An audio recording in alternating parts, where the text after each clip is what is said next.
One ultra epically important little tidbit, that a little feature I always use, and every DAW I know of has this, is the notion of subgroups. And there's nothing too fancy about it. All it means is that we're going to have a collection of tracks flow into one fader.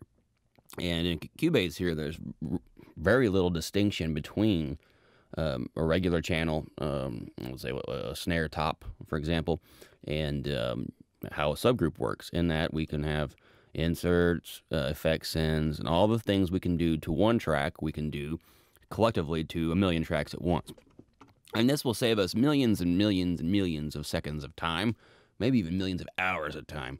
And it's important to get in the habit of just using these right off the bat. And my general rule of thumb is, anytime I have more than one track that I think of as a unit that I'm probably going to process the same, I'll go ahead and immediately throw them in a subgroup. And just two. I don't wait for 10, I don't wait for 20, I just use two. And here's a good example. Ruprecht threw some guitars together for me the other day. Let's see, they sound like this.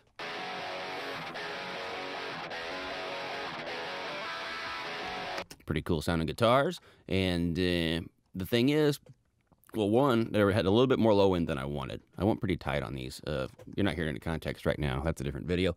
But you can see I'm really taking a lot of low end out. Now, the ability to just, let me kind of think of, or show you my process here.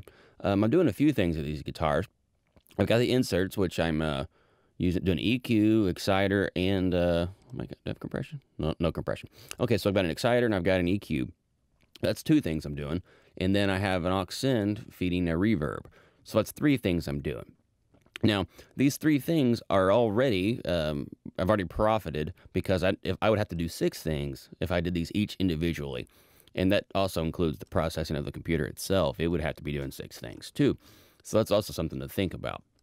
Now, when I'm actually like in the heat of battle, I don't want to have to do six things. I'm thinking creatively, and my brain's going, you know, and I don't have time to do these mundane details.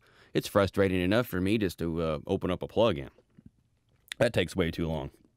Yeah, I really struggle with patch bays and all that stuff because I'm really trying to rock.